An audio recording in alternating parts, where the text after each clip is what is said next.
ஹல்லேலூயா. கர்த்தர் நல்லவர். நல்லவரா இல்லையா? இது வரைக்கும் நமக்கு நல்லவராக தான் இருந்திருக்கிறார். ஆமென். அவர் நமக்கு எல்லாவற்றையும் நாம கேட்கறதுக்கு முன்பாக கூட என்ன பண்றார், சில காரியங்களை செய்கிற தேவன். அவர் நம்மளோடு இருந்து அவர் நடத்துகிறவராய், பெரியவராய், பெரிய காரியங்களை செய்கிற தேவனா இருக்கிறதுக்காக எல்லாரும் கரங்களை விட்டு ஒரு நிமிஷம் இயேசுவே பெரியவர். ஆமென். ஸ்தோத்திரம். ஹல்லேலூயா. எல்லாம் இதயத்தின் ஆழத்திலிருந்து துதிக்கிற ஆண்டவரை அவங்க ஸ்தோத்திரிக்கிறோம். பெரியவரா இருக்கிறதுனால என்ன பண்றோம், அவரை துதித்து கொண்டே இருக்கணும். கர்த்தர் நல்லவர்.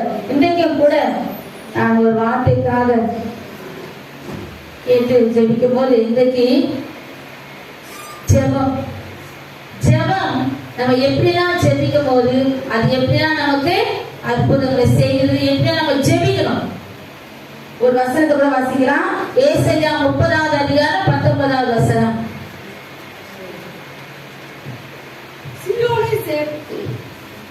சியோனை சேர்ந்த ஜனங்கள் எருசலேமில் வாசமாய் இருப்பார்கள். இனி நீ அழுது கொள்கிறாய். உன் கூப்பிடுதலின் சத்தத்துக்கு அவர் உருக்கமாய் இறங்கி அதை கேட்ட உடனே உனக்கு மறு உத்தரவு அருள்வார். ஆமென். எல்லாரும் சொல்லுங்க, இது எனக்கு தான் வசனம். ஏதோ காலத்துல என்ன பண்ற, அழுவேன். ஆனா ஆண்டவர் சொல்றாரு, இனி நீ இதை நம்ம என்ன பண்ணலாம், நமக்கு என்று கொடுத்திருக்க ஒரு வாக்குத்தத்த வசனமா எடுத்துக்கொள்ளலாம். எடுத்துக்கொள்ளலாமா வேண்டாமா? என்ன பண்ணலாம், இனி நீ அழுது கொண்டிராய். நம்ம ஒவ்வொருத்தர் முகத்தையும் பார்த்து ஆண்டவர் சொல்றாரு. ஆனா நம்ம எப்படி ஆண்டவரோட ஐக்கியப்படணும்ன்றதை இனிமேதான் பார்க்க போறோம். இனி நீ அழுது கொண்டிராய், உன் கூப்பிடுதலின் சத்தத்துக்கு அவர் உருக்கமாய் இறங்கி அது என்ன பண்றாரு, அநேக காரியங்களுக்காக நம்ம கேட்டு ஜெபிக்கிறோம். ஆண்டவர் சொல்றாரு, மறு உத்தரவு அருள்வார். அவர் என்ன பண்ண போறாரு, மறு எல்லா முகத்துல பேர் போட்டுக்கோங்க. எனக்கு ஆண்டவர் மறு உத்தரவு கொடுக்கிறார். விசுவாசத்தோட என்ன பண்ணோம், விசுவாசத்தோட என் தேவன் என் கூப்பிடுதலை கேட்டு எனக்கு மறு உத்தரவு கொடுத்துட்டார். கர்த்தர் நல்லவர். இன்னைக்கு கூட ஜெப வாழ்க்கை. முதலாவது பாயிண்ட் ஜெப வாழ்க்கை. இரண்டாவது நம்பிக்கையோட ஜெபிக்கணும். எப்படி ஜெபிக்கணும், ஜெப வாழ்க்கை முதலாவது, இரண்டாவது நம்பிக்கையோட ஜெபிக்கணும். மூன்றாவது என்ன பண்றோம், வாழ்க்கையில் வருகிற எல்லா தடை கற்களையும் கர்த்தர் உடைத்து போட்டு உனக்கு அற்புதம் செய்ய ஒரு வல்லவராக இருக்கிறார். 3 பாயிண்ட் சொல்லியிருக்கிறேன். நமக்கு நேரம் எப்படி அனுமதிக்குமோ அதன்படி முடிக்கலாம். இன்னொரு முறை கூட என்ன பண்ணலாம், நமக்கு கொஞ்சம் நிறைய வசனங்கள் இருக்கிறதுனால பார்க்கலாம். அதன்படி ஏன்னா சிஸ்டர்ஸ் வந்திருக்காங்க, அவங்களுக்கு 11:15 அவங்க இல்லை கொடுக்கணும் சொல்லியிருக்காங்க. கரெக்டாக நேரம், அது முக்கியமானது. உண்மையாலுமே நம்ம நீண்ட நாட்களாய் ஜெபிக்கிறதுக்கு அநேக நம்ம வாக் பிரேயர் நிறைய இடம் போயிட்டு வராங்க. இந்த இடம் இந்த ஏரியாவில் நிறைய தெருத்துல நடந்துச்சு. ஆனாலும் இது மறுபடியும் ஆரம்பிக்கிறது ரொம்ப சந்தோஷமா இருக்குது. கர்த்தர் நல்லவரா இருக்கிறார். எல்லாரும் அதை கொஞ்சம் உற்சாகத்தோடு கலந்து கொண்டா நல்லா இருக்கும். முதலாவது ஜெப வாழ்க்கை. முதல் வசனம் மார்க் 1:35. மார்க் அவர் அதிகாலையில் இருட்டோட எழுந்து புறப்பட்டு வனாந்தரமான ஓர் இடத்திற்கு போய் அங்கே ஜெபம் பண்ணினார். ஆமென். யாரு?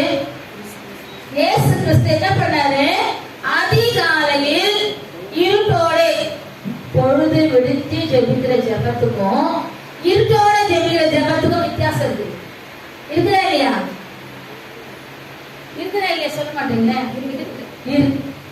அப்போ ஏசப்பாவே அவ்வளவு வல்லமை படைத்த தேவனே இருட்டோட என்று ஜெபித்தார். சிலர் இருட்டோடனா என்னன்னு தெரியல, பொழுது விழுந்துதான் ஜெபம். எனக்கு தெரிஞ்ச ஒரு பிள்ளை என்ன சொல்லுச்சு, நானு 6 மணிக்கு சூரியனை உதயவாக நான் பார்த்ததே இல்லை, 8 மணிக்கு மேலதான் விழிப்பேன். எத்தனை மணிக்கு மேல?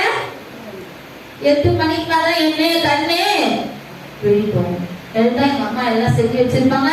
நான் எல்லாத்தையும் எடுத்து என்ன பண்ணேன், ஸ்கூலுக்கு போகும்போதும் ஆபீஸ் போகும்போதும் எல்லாம் பண்ணும்போதும் 8 மணிக்கு மேலதான்.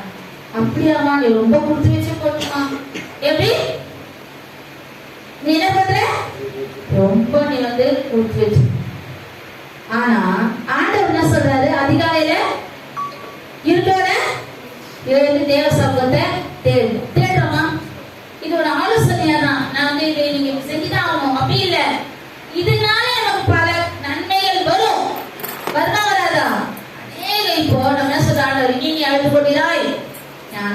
கூப்பிடுறது சத்தத்துக்கு அவர் உருக்கமா இறங்கி உனக்கு மருள போறாரு. அப்ப நீ என்ன பண்ணும்?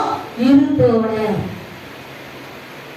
இருட்டு எழுந்து பார்க்கணும். ஆண்டவர் என்ன பண்ணுவாராம், ஒவ்வொரு வீட்டு வாசலுக்கும் அதிகாலை அவர் கடந்து போவார். இந்த வீட்டுல செவ்வ துணி கேக்குதா? எங்க கேக்குதா? இந்த வீட்டுல என்ன கேக்குதா? காலையில இருந்து சண்டை போட்டாங்களா? அப்படியா? சிலர் காலையில எழுதும் போதே உன் கை பட்டுச்சு, என் கை பட்டுச்சு, பசங்க நான் பார்த்துருக்கிறேன். ஆனா காலையில எழுதும் போதே ஏசப்பா இந்த நாளை எங்களுக்கு கொடுத்ததுக்காக நன்றி. கொஞ்ச நேரம் ஜோ பண்ணிட்டு வேலைக்கு போறவங்களா இருக்கலாம், ஸ்கூலுக்கு போறவங்களா இருக்கலாம், காலேஜுக்கு போறவங்களா இருக்கலாம், பல வேலைகளுக்கு போறவங்களா இருக்கலாம். ஆனா இன்றைக்கு நாம கற்றுக்கொள்ள இது ரொம்ப நாள் பாரம். இதை நான் சொல்லணும், இது ஒரு அழுத்தமா சொல்லணும். நாங்க எல்லாரும் எழுந்து ஜெபிக்கிறோம், பெரியவங்களா ஜெபிக்கிறோம், பிள்ளைகளுக்கும் இது கடந்து போகும். பிள்ளைங்களை என்ன பண்ணணும்? 4:30 மணி 5 மணின்றது ஒரு பெரிய விஷயமே கிடையாது. என்ன பண்ணணும்? உன்னுடைய வாழ்க்கையில ஒவ்வொருடைய தனிப்பட்ட வாழ்க்கையில நீ ஜெயம் எடுக்கணும்னா எப்படி எழுந்து ஜெபிக்கணும்? எப்படி எழுந்து ஜெபிக்கணும்? அதிகாலையில இருட்டோட எழுந்து என்ன பண்ணணும்? கர்த்தரை தேடணும். அதனால நம்முடைய ஜெபங்கள் உண்மையாலுமே அந்த இருட்டோட எழுந்து ஜெபிக்கிற ஜெபத்துக்கு அதிக பலன் உண்டு. இருட்டோட எழுந்து ஜெபிக்கணும். இது எங்க வீட்டுல நாங்க எங்க அம்மா வந்து அவங்க 3 மணில இருந்து ஜெபிப்பாங்க. 4 மணிக்கு எங்க எல்லாரையும் தட்டி எழுப்பிடுவோம். 4 மணிக்கு எங்க எல்லாரையும் தட்டி எழுப்பிட்டு போய் முகம் கழுவுறது உட்காந்து ஜெபம் பண்ணுவோம். எல்லாமே திருப்படி. இது வந்து கர்த்தர் பாக்குறாரு. நான் போய் சொல்றேன், நம்ம செய்யல எங்க அக்கா இருக்காங்க. காலையில எல்லாரும் என்ன பண்ணுவாங்க? காலையில எழுந்து ஜெபி.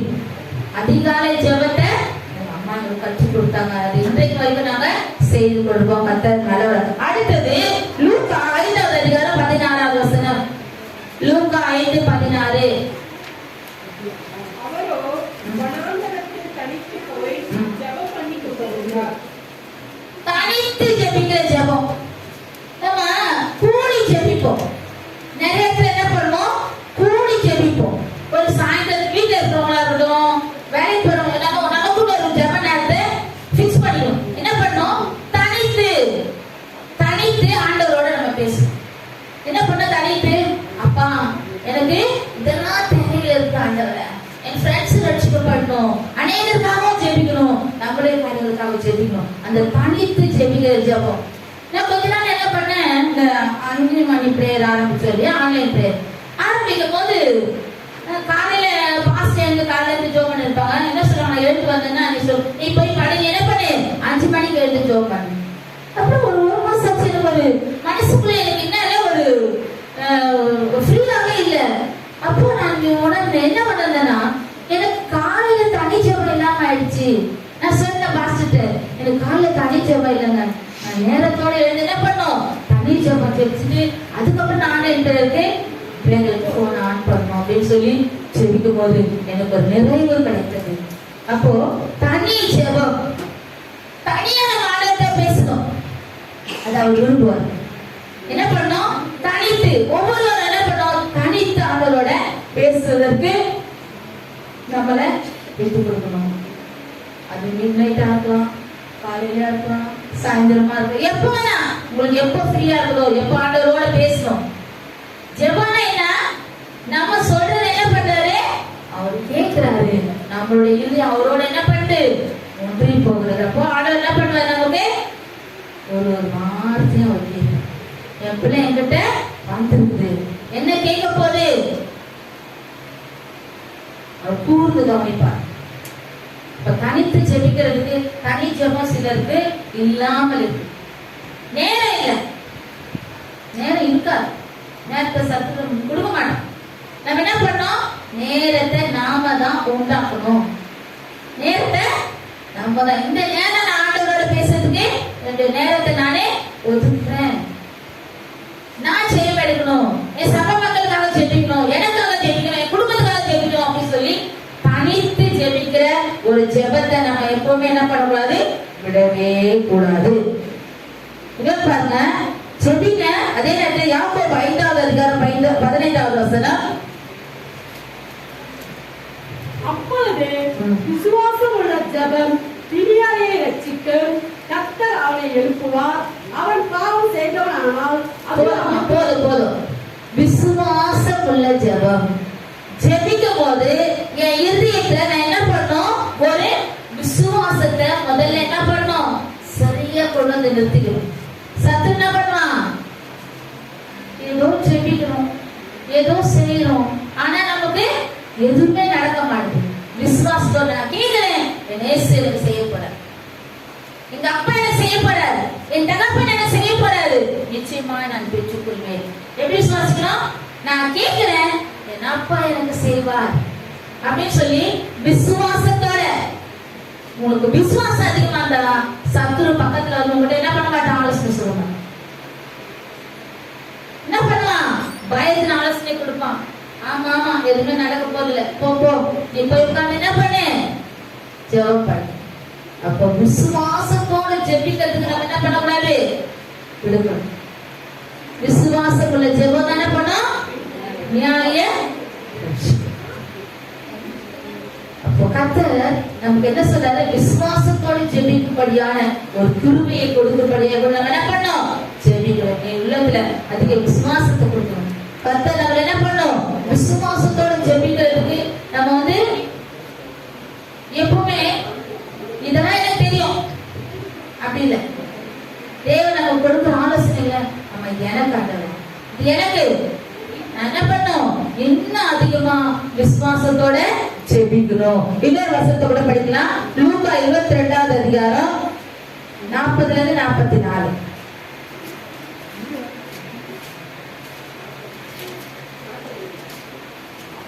அவ்விடத்தில் சேர்ந்த பொழுது அவர் அவர்களை நோக்கி, நீங்கள் சோதனைக்கு உட்படாதபடிக்கு ஜெபம் பண்ணுங்கள் என்று சொல்லி அவர்களை விட்டு கல்லெறிய தூரம் அப்புறம் போய் முழங்கால் படியிட்டு, பிதாவே உனக்கு சித்தமானால் இந்த பாத்திரம் தனித்து போய் ஜெபிக்கிறது. என்ன பண்றாரு? தனியா அவர் மனசு இருதயம் பாரப்பட்டிருந்தது. இந்த வார்த்தை யார்கிட்ட சொல்லணும்? என் பிதா கிட்ட சொல்லணும். நம்ம யார்கிட்ட சொல்லுவோம்? ஏசப்பா என்ற இருதயம் என்ன பண்ணு? பாரப்பட்டிருந்தது. நான் என்ன பண்றேன்? தனியா. அநேக நிறைய பேர் சொல்லுவாங்க, இதுக்காக ஜெபிங்க, அதுக்காக ஜெபிங்க. அவங்க என்ன பண்ணுவாங்க? நான் உங்ககிட்ட சொல்லிட்டேன், அவங்க எனக்காக ஜெபிப்பாங்க. அவங்க ஜெபிப்பாங்க, நீ உனக்காக ஜெபி. நீ என்ன பண்ணு? தனிமையில ஆண்டவரோட பேசு. உண்மையாலுமே இப்ப ஜெபம் அநேக இடங்கள்ல குறைவுபடுது. நிறைய வீட்டுல குடும்ப ஜெபம் ஜெபிக்கிறீங்களான்னு கேட்டு பாருங்க. இல்லங்க, எல்லாரும் ஒரு நேரத்துக்கு வருவாங்க, அதனால என்ன பண்ண முடியாது? ஜெபிக்க முடியாது. காலையில எழுந்து குடும்ப ஜெபம் ஜெபிக்கலாம்ல? காலையில எழுந்து ஒரு 10 நிமிஷம், ஒரு 4 மணி நேரம் குடும்பமா உட்கார்ந்து ஜெபிக்கிற ஜெபத்துக்கு அநேக பலன் உண்டு. குடும்பமா ஒரு மனதோட கரை பிடிச்சு ஜெபிக்கணும். குடும்ப ஜெபம் ரொம்ப ரொம்ப முக்கியம். கணவன் மனைவி எழுதுங்க, காலையில இருந்து தனி ஜெபம் பண்ணுங்க, கைப்பிடிச்சு ஜெபிங்க. ஜெபம் தான் நமக்கு எல்லா காரியங்களையும் நமக்கு ஜெயம் எடுக்க செய்யும். ஜெபத்தை கொடுத்து அநேக நம்ம பாஸ்டர் சொல்லியிருக்காங்க. இன்றைக்கு நான் வந்து இது கொடுக்காத மெசேஜ் தான். இது ஏற்கனவே ஒரு சபையில இதை கொடுத்தேன். கர்த்தர் இது நம்ம சபைக்கு இது கொடுக்கும்படியாய் அந்த உணர்த்தினால போன வாரமே இதை நான் செலக்ட் பண்ண வேற ஒரு மெசேஜ் வந்துருச்சு. கர்த்தர் நல்லவரா இருக்கிறார். 41 42 படிங்க. அவர்களை விட்டு கல்லெறிய தூரம் அப்புறம் போய் முழங்கால் படியிட்டு, பிதாவே உனக்கு சித்தமானால் இந்த 44 படிங்க. அவர் மிகவும் வியாகுலப்பட்டு அதிக ஊக்கத்தோடு ஜெபம் பண்ணினார். அதிக ஊக்கத்தோட, ஊக்கமா, எப்படி ஊக்கமா, உற்சாகமா, எப்படி ஜெபிக்கணும்? இவங்க எதுவும் அப்படியே சோர்ந்து போய் அப்படியே சோம்பலாம் அப்படி இல்ல. ஊக்கத்தோட உற்சாகத்தோட தேவனை துதிக்கணும், ஊக்கத்தோட ஜெபிக்கணும். நம்ம ஜெபிக்கிற ஜெபம் எப்படி இருக்கணும்? உற்சாகமா, ஊக்கமா. அது வந்து உண்மையாலுமே மிகுந்த பலன் கொடுக்கும். ஊக்கத்தோட ஜெபிக்க நம்ம கற்றுக்கொள்ள வேண்டும். இதெல்லாம் வந்து நமக்கு கர்த்தர் கொடுக்குற ஆலோசனைகள் தான். அதை நம்ம வந்து எனக்கு இதெல்லாம் தெரியும் அப்படி இல்லை, எனக்கே நான் இது கற்றுக்கொள்ள வேண்டியதா இருக்கும். அதை நமக்கு ஆண்டவரே உணர்த்துவோம். ஊக்கமா சில சமயம் ஆவியில சோர்ந்து போய் என்ன பண்ணுவோம், ஏசப்பா நீங்க செய்யுங்க அப்படின்னு மெதுவா அப்படியே போகும். இல்லப்பா நீங்க செஞ்சிட்டீங்க ஆண்டவரே, நீங்க அற்புதம் செய்திட்டீங்க, நீங்க தான் எனக்கு எல்லாமே. ஊக்கத்தோட உற்சாகத்தோட அவரை துதித்து என்ன பண்ணணும், அவருடைய பாதத்துல நம்ம அமரணும். இன்னொரு வசனத்தை கூட படிக்கலாம். எபிரேயர் 5வது அதிகாரம் 7வது வசனம். அவர் மாம்சத்தில் இருந்த நாட்களில் தம்மை மகத்தில் இருந்து ரட்சிக்க வல்லமை உள்ளவரை நோக்கி பலத்த சத்தத்தோடும் கண்ணீரோடும் விண்ணப்பம் பண்ணி வேண்டுதல் செய்து தமக்கு உண்டான பயபக்தி நிமித்தம் கேட்கப்பட்டு. எப்படி பயபக்தி நிமித்தம், பயத்தோட ஜெபிக்கும் போது என்ன பண்ணணும், உற்சாகத்தோட ஜெபிக்கணும். அதே நேரத்துல தேவ சமூகத்துல பயபக்தியோட ஜெபிக்கணும். சர்வ வல்லவர், உலகத்தை உண்டாக்குனவர், அந்த சராசரங்களை உண்டாக்குனவர், அவர் முன்பா நம்ம எப்படி இருக்கணும், பயந்து நடுங்கி அவர் பாதத்தில் உட்காரணும். எந்த மேன்மையும் நமக்கு கிடையாது, எல்லா மேன்மையும் அவருக்கு தான். நமக்கு மேன்மையெல்லாம் அவர் கொடுத்தது. அப்ப என்ன பண்றோம், பயபக்தியோட இதயத்தில் எப்படி இருக்கணும், மேசியனை காண்கிறார். அவர் முன்பாக ஒன்றுமே இல்லை, அவர் முன்பா தாழ்த்தி ஜெபிக்கும் போது, பயபக்தியோட ஜெபிக்கும் போது கர்த்தர் பெரிய பெரிய காரியங்களை நமக்கு செய்வார். இன்னொன்று பாருங்க, எரேமியா 29:13வது வசனம்.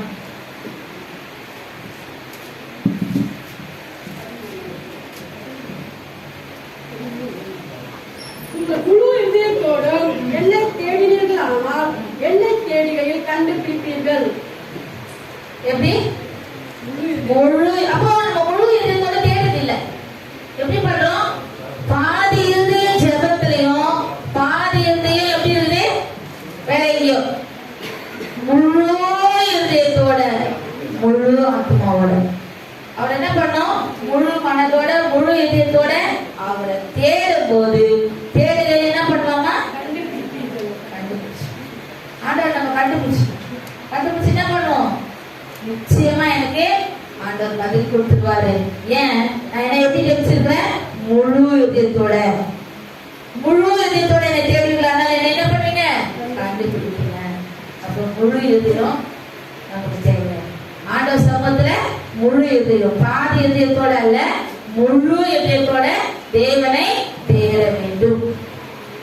தேடி என்ன பண்ணுவோம், அவரை கண்டுபிடிச்சிடும். ஏசப்பா இருக்காரு, இந்த இடத்துல ஏசப்பா இருக்காரு, எனக்கு பதில் கொடுத்துட்டாரு, நான் உண்மையா அவரை நோக்கி பார்க்கிறேன். என்ன பண்ணாரு, முழு இதயத்தோட தேட வேணும். முழு இதயத்தோட இதெல்லாம் பார்த்தோம். ஜெபிக்கிறதுல இருட்டோட ஜெபிக்கணும், தனித்து ஜெபிக்கணும், விசுவாசத்தோட ஜெபிக்கணும். இன்னொரு லூக்கா 6வது அதிகாரம் 12வது வசனத்தோட வாசிக்கலாம். ஜெபத்தை குறித்து 6:12. அந்நாட்களில் அவர் ஜெபம் பண்ணும்படி ஒரு மலையின் மேல் ஏறி ராம் முழுவதும் தேவனை நோக்கி ஜெபம் பண்ணி கொண்டிருந்தார். இது நம்மளால முடியுமா, முடியாது. ஒரு சிலருக்கு தேவன் கிருபை கொடுப்பார். எப்படி இரவுல ஜெபிக்கிற ஜெபத்துக்கு பயங்கர பவர் உண்டு. இரவுல இரவு விழிப்பறிச்சு என்ன பண்ணோம், இரவுல நம்ம என்ன பண்ணோம், ஆண்டவரை நோக்கி பார்க்கும் போது பெரிய பெரிய காரியங்களை செய்ய வல்லவராயிருக்கிறார். தனித்து ஜெபம், உரத்த சத்தமாய் அவரை நோக்கி கூப்பிடுறது, இன்னொன்று முழு இதயத்தோட என்ன பண்ணோம், தேடும் போது விசுவாசத்துள்ள ஜெபம். இத்தனை ஜெபங்களை நம்ம பார்த்துருக்கோம். இன்னொரு செகண்ட் பாயிண்ட், நம்பிக்கையோடு ஜெபிக்கணும். எப்படி ஜெபிக்கும் போது எப்படி ஜெபிக்கணும், நம்பிக்கையோடு. ஏசாயா 50:10 படிக்கணும். ஏசாயா 50வது அதிகாரம் 10வது வசனம்.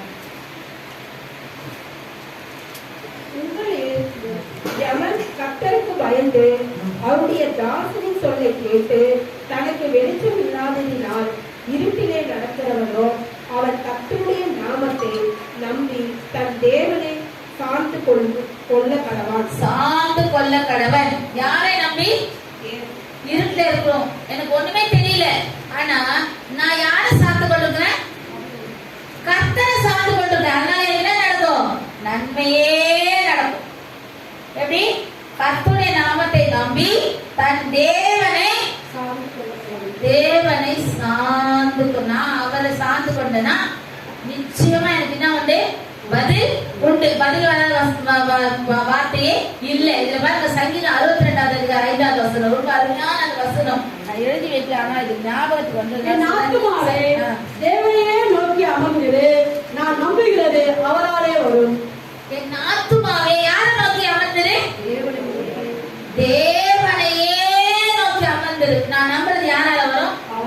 அதாவது பாசிட்டிவா நம்ம என்ன சொல்லணும்?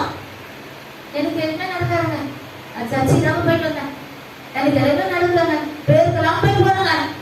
நீதான் வாயிலே சொல்லிட்டு என்ன சொல்லிடுற? நெகட்டிவ் என்ன வந்துட்டு எனக்கு எதுவுமே நடக்காதுங்க. எப்படிங்க நடக்கும்? நீங்க சொல்றீங்க என்ன பண்ணும்? என் ஆத்துமா சொல்ற சங்கீதக்காரன், என் ஆத்துமாவே நீ தேவனையே நோக்கி அமர்ந்துரு, நான் நம்புகிறது யாரால வரும்? நான் நம்புகிறது. யார்கிட்ட நம்முடைய வார்த்தை நம்முடைய இருதயத்து வேண்டில சொன்னாலும் நமக்கு பதில் இல்ல.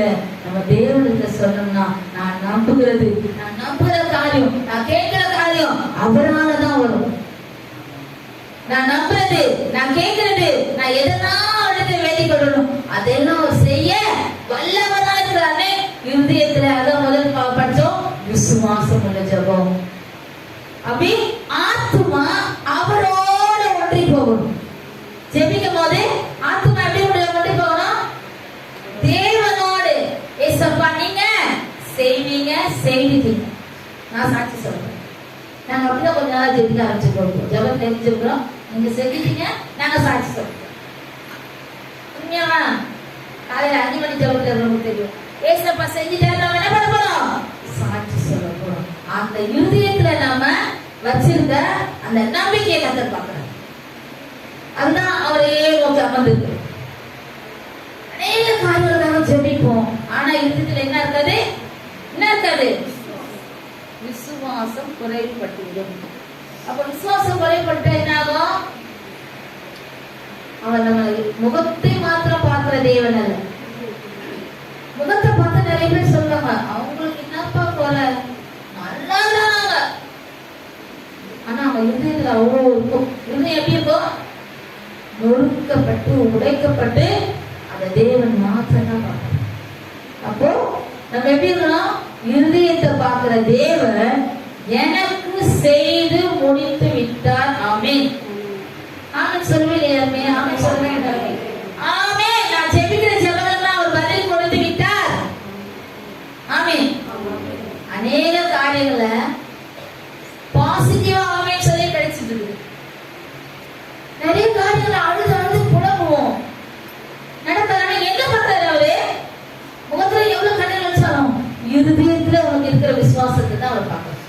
இருதயத்துல விசுவாசத்தோட ஆமென் நான் பெற்றுக்கொண்டேன். நமக்கு செய்யாத அவர் யாருக்கு செய்வார்? நம்ம தேவன் அவர் நம்மள சொந்த பிள்ளைகளா வச்சிருக்காரு. அவர் நமக்கு செய்யாம வேற யாருமே நம்ம அவரையே நம்பி இருக்கிறோமே. அவர் நம்மளை விட்டு விடுவாரா? விடவே மாட்டார். நம்ம ஜெபிக்கும் போது என்ன பண்ணோம்? நல்ல இருதயத்துல விசுவாசம் வர வச்சுக்கொண்டு ஜெபிக்கணும். நான் நம்புறது அவரால் வரும் அப்படியே சொல்றாரு. சங்கீதம் என்ன சொல்றாரு? நான் நம்புறது அவரால் வரும். இன்னொரு வசனத்தோட படிக்கலாம். சங்கீதம் 32:10. இன்மாக்களுக்கு அநேக வேதனைகள் உண்டு, கர்த்தரை நம்பி இருக்கிறவனையோ கிருபை சூழ்ந்து கொள்ளும். யார நம்பி இருக்கிறோம்? கர்த்தரை நம்பி இருக்கிறவனையோ கிருபை சூழ்ந்து கொள்ளும். இப்போ கிருபை சூழ்ந்து கொள்ளணும்னா நம்ம அவரை தான் நம்பி இருக்கணும். யார நம்பி இருக்கணும்? கர்த்தரை நம்பி இருக்கணும். கர்த்தரை நம்பி இருக்கும் போது நம்மள கிருபை சூழ்ந்து கொள்ளும். நம்ம நம்பிக்கை பூரா அவர் மேல வைக்கணும்.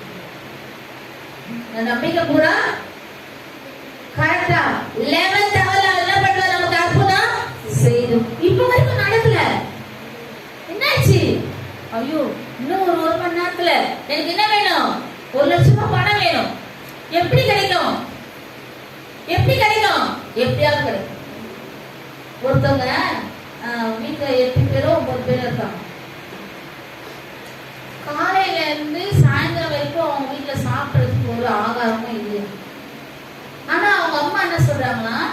நீங்க முழங்கால் போட்டு எல்லாரும் ஜெபம் பண்ணுங்க. பிள்ளைங்களாம் வயிற்று பசியோட நீங்க ஜெபம் பண்ணுங்க, ஆண்டவர் கொடுப்பாரு. எப்படி கொடுப்பாரு? எப்படி கொடுப்பாரு? நம்ம கேள்வி கேட்க கூடாது. என்ன பண்ண கூடாது? எப்படிப்பா கொடுப்பாரு? ஜெபம் பண்ணா நமக்கு வானம் தந்து விழும். அப்போ அவங்க சின்ன பிள்ளைங்க வெளியே விளையாடி இருந்துச்சுங்க.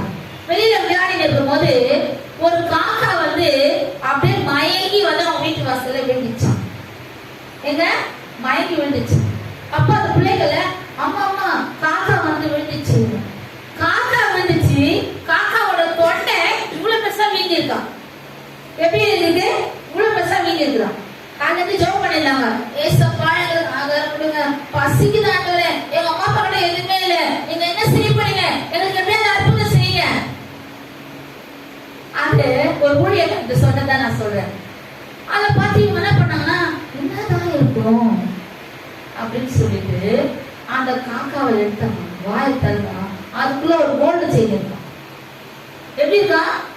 ஒரு நல்ல இவ்வளோ பெரிய கோல்டு செயின். அது அப்படியே அது இழுக்க இழுக்க இழுக்க வருதான். 6 சவரமா இருந்துச்சு. எப்படி? உடனே கொண்டு போய் சாதாரண ரசம் சாதம் சாப்பிட்டுப்பாங்க. அன்னைக்கு என்ன சாப்பிட்டுருப்பாங்க? கையில காசு நிறைய வச்சுதான் என்ன சாப்பிட்டுருப்பாங்க? பிரியாணி சாப்பிட்டுருப்பாங்க. அப்போ அவங்க அம்மா சொன்னாங்க, நான் என்ன சொன்னேன்? ஜெபம் பண்ணுங்கன்னு சொன்னேன்னா, இதே காக்கா பக்கத்து வீட்டுல வேண்டியது இருந்ததுன்னா நம்மளுக்கு கிடைச்சிருக்குமா? இது யாரு கிடைச்சது? அவரை நோக்கி ஒண்ணுமே இல்ல. வீட்டுல ஒண்ணு தண்ணி தவிர வேற ஒண்ணுமே இல்ல. ஆனா அன்றைக்கு எல்லாம் வாங்கத்தக்கதான ஒரு கிருபையை கர்த்தர் எப்படி கொடுத்தாரு? காகத்துக்கு. அன்னைக்கு ஏரியா எப்படி முடிச்சிட்டாரு? காகம் கொண்டு என்ன பட்டு இறைச்சி கொடுத்துச்சா. டெய்லி கறியா சாப்பிட்டாரு மனுஷன். எங்க கேள்வி ஆட்ட கரையில உட்கார்ந்து என்ன பண்ணாரா? வெறும் அந்த பண்ணோ இதுவோ எடுத்து கொடுக்கல. என்ன பண்ணு? இறைச்சி கொடுத்த. அவர் பலப்பட்டதா என்ன பண்ணாரு? அவரு 40 நாள் நடக்கணும் ஓரே பண்றத மட்டும். அப்ப கேக்குறாரு, ஏரியாவுக்கு நீங்க என்ன வேலை? கர்த்தர் போஷிக்கலனா அதை எப்படி வேணா போஷிப்பாரு. நம்பிக்கையோட கேட்கு. ஏன் திரும்ப திரும்ப சொல்றேன்னா, அநேகருக்கு நம்பிக்கை இருதயத்துல குறைபட செய்யறோம்னா சத்து என்ன பண்ணுவான்? நம்பிக்கை இல்லாதபடி செய்து விடுவான். அப்ப ஜெபம் நமக்கு கேட்கப்படாது. என்ன ஆண்டவரே, இவ்வளவு நாளா ஜெபிக்கிறேனே, எனக்கு அற்புதம் நடக்கலையே, இவ்வளவு நாளா ஜெபிக்கிறேனே, நான் கேட்ட பணம் கிடைக்கலையே, இவ்வளவு நாளா ஜெபிக்கிறேனே, இந்த வேலை எனக்கு கிடைக்கலையே. அப்போ இதயத்துல என்ன குறைபடுது? விசுவாசம், நம்பிக்கை குறைபட்டுக்குது. கர்த்தர் நல்லவரா இருக்கிறார். உண்மையாலுமே இன்னொரு வசனத்தோட படிக்கலாம். சங்கீதம் 27வது அதிகாரம் 3வது வசனம். எனக்கு விரோதமாக ஒரு பாளையம் இறங்கினாலும் என் இருதயம் பயப்படாது. என் மேல் யுத்தம் எழும்பினாலும் இதிலே நான் நம்பிக்கையாய் இருப்பேன். எதிலே நம்பிக்கையா இருப்பேன்? தேவன் பேரிலே நான் நம்பிக்கையா இருப்பேன். இதிலே நான் நம்பிக்கையா இருப்பேன். நான் தேடுகிற தேவன் மேல நம்பிக்கையா இருப்பேன். நம்பிக்கையை குறித்து அதிகமா பேசப்பட்டா நம்பிக்கை நமக்கு என்ன குறைபடாது. இப்பதான பேசிட்டு வந்த மகளை நிறுத்துவார். எப்படி வச்சிருப்பான்? ஆப்பு சத்து என்ன பண்ணுவான்? பார்த்துக்கிட்டே இருப்பான். யாரு எங்க கீழே தள்ளி அவங்கள கண்ணுல தண்ணி வர வைக்கலாம். ஆனா நம்ம தேவன் என்ன பண்ணுவா? நம்ம எந்த நேரத்திலும் நம்பிக்கை குறைவுபடுற அளவுக்கு நம்ம நடக்கவே கூடாது. நான் நம்பியிருக்கிறேன். இயேசு பெரியவர். அவர் யாரு? பெரியவர். அவர் நமக்கு பெரிய காரியம் செய்ய வல்லவர். இன்னொரு வசனத்தோடு படிக்கலாம். எரேமியா 17வது அதிகாரம் 7வது வசனம். கர்த்தர் மேல் நம்பிக்கை வைத்து கர்த்தரை தன் நம்பிக்கையாக கொண்டிருக்கிற மனுஷன் பாக்கியவான். யார் மேல நம்பிக்கை? கர்த்தர் மேல் நம்பிக்கை வைத்து கர்த்தரை தன் நம்பிக்கையாக கொண்டிருக்கிற மனுஷன். நம்பிக்கை எல்லாம் ஒரு மேல இருக்கு. யார் மேல நம்பிக்கை வச்சாருன்னா அது நமக்கு கர்த்தர் மேல நம்பிக்கை. அந்த நம்பிக்கைய கர்த்தர் என்ன பண்றாரு? நமக்கு அது நன்மைக்கு எதுவாய் மாற்றி கொடுப்பார். அதை விடவே மாட்டார் ஆண்டவர். என் பிள்ளை என்ன நம்பிடுச்சு, நான் அற்புதம் செய்வேன். என் பிள்ளை நம்பிடுச்சு, இந்த பொருள் இருக்க செய்வேன். என் பிள்ளை என்ன நம்பிடுச்சு, என்ன பண்ண இந்த வேலை கிடைக்கும். தேவன் நமக்காக இறங்கி வேலை செய்வார். நம்ம நம்பிக்கைக்குள்ள யார் மேல இருக்கணும்? அவர் மேல மாத்திரம். அடுத்தது மூன்றாவது, வாழ்க்கையில் இருக்கிற தடைகள் எல்லாம் கர்த்தர் என்ன பண்ணுவாரு? உடைத்து போட்டு அற்புதம் செய்ய அவர் வல்லவராக இருக்கிறார் என்பதை நாம் அறிந்து வசனத்தோட படிக்கலாம். சங்கீதம் 106:9 நமக்கு நன்றா தெரிந்த வசனம். அவர் சிவந்த சமுத்திரத்தை அகற்றினார், அது வற்றி போயிற்று. தண்ணி முன்னாடி வந்து செங்கட நின்றுச்சு. நம்ம அநேக முறை இதை பத்தி கேட்டுக்கணும். வாழ்க்கையின் தடைகள் இது என்ன? நம்ம அந்த பக்கம் போக முடியாத அளவுக்கு இந்த பக்கம் எகிப்தியர் வந்துட்டாங்க, என்ன கொல்ல போறாங்க, அந்த பக்கம் தண்ணி இருக்குது, அவ்வளவுதான் நம்ம கதை என்னாச்சு? க்ளோஸ். ஆனா தேவன் என்ன பண்றாரு? என் பிள்ளைங்க வராங்க, நீ வழி என்ன சொன்னாரா? சிவந்த சமுத்திரத்தை அதட்டுகிற தேவன் நம்ம வாழ்க்கை வர பிரச்சனைகளை அதட்ட அவர் வல்லவராக இருக்கிறார். வல்லவராக இருக்கிறார், நல்லவராக இருக்கிறார். இன்னொரு சொல்லலாம், சங்கீதம் 74:13.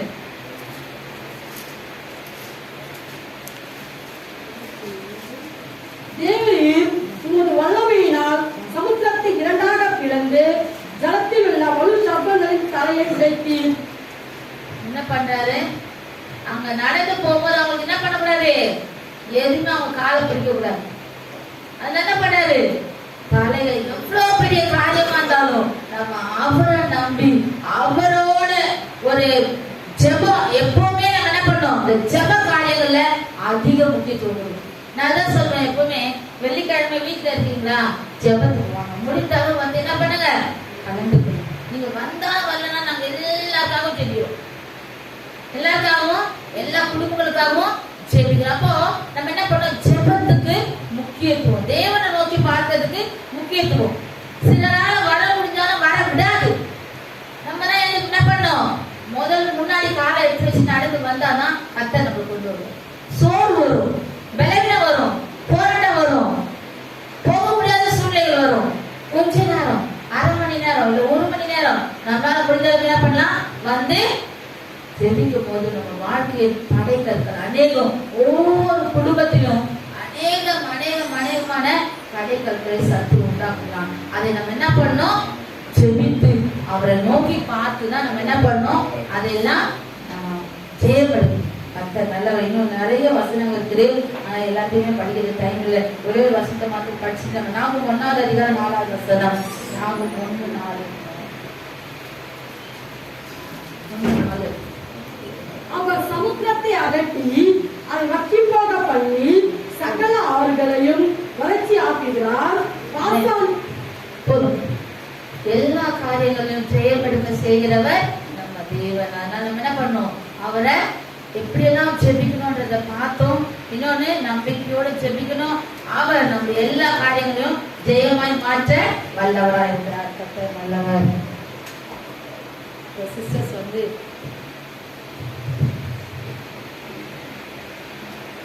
அங்க எல்லா ரிலேட்டிவ்ஸ்